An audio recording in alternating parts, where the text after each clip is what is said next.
progresse malgré l'urbanisation, mais c'est le bois de qualité qui commence à manquer. Pourquoi? Parce qu'on ne replante plus assez et qu'il faut 30 ou 40 ans pour faire de bons arbres. C'est toute une filière qui s'interroge sur son avenir. Dossier réalisé par Laurence Decherf et Maya Boyer. Des parcelles rasées ou partiellement coupées. En France, chaque année, près de 65 millions d'arbres sont récoltés.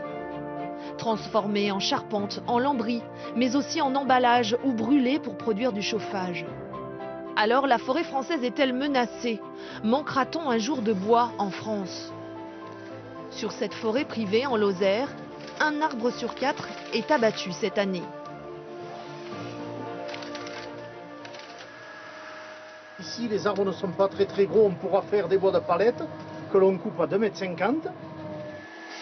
Les arbres ont été marqués au préalable à la peinture, le diamètre choisi et la longueur des morceaux aussi. Donc là on est à 2,31. Ces épicéas destinés à la transformation ont été plantés il y a 50 ans. Pour ce responsable de chantier, les arbres sont de bonne qualité. Les arbres sont relativement droits, donc oui, on peut dire qu'on se trouve sur un peuplement assez qualitatif. Recherché donc? Très prisé. Actuellement, oui.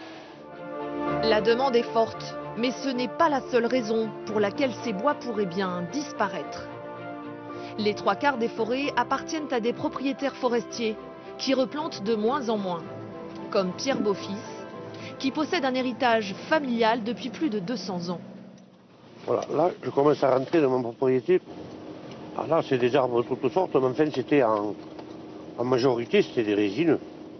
Des résineux, comme les pins sylvestres récoltés ici l'an passé. Il ne reste plus que les souches et quelques branches. La vente n'a pas rapporté suffisamment, alors plus question pour lui de reboiser. Actuellement, ça vaut pas le coup. Moi, je ramasse 18 000 €, j'en donne 22 000. Pour replanter? Pour replanter. Vous voyez le... Jusqu'en 2000, des subventions publiques lui permettaient de financer la moitié du coût de replantation. Aujourd'hui, c'est terminé. Résultat, chez lui, comme partout en France, 5 fois moins de reboisement qu'il y a 15 ans.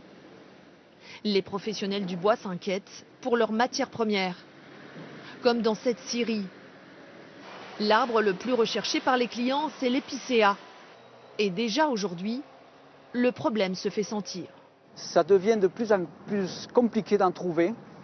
On est obligé de partir un petit peu plus loin, de batailler un peu plus sérieusement avec les concurrents pour essayer de subvenir à nos besoins. Ici, on fabrique surtout des palettes, la moitié pour le marché européen. Les scieurs prévoient une augmentation des prix de l'épicéa de 20% dans les 4 ans. Cette matière première pourrait même totalement disparaître en France. À terme, c'est l'entreprise et ses 20 salariés qui sont menacés. Déjà, le nombre de scieries en Lozère diminue de manière inquiétante. Si la pénurie du bois se fait sentir, ce sera la fin de notre activité. Une activité qui concerne au total 400 000 emplois en France. Pour rattraper le retard accumulé depuis 15 ans, il faudrait multiplier les plantations, comme ici sur cette parcelle. C'est bon, le sol n'est pas trop gelé. Quand il n'y a pas ce reboisement, la forêt peut se régénérer quand même toute seule naturellement, mais plus lentement et de manière désordonnée.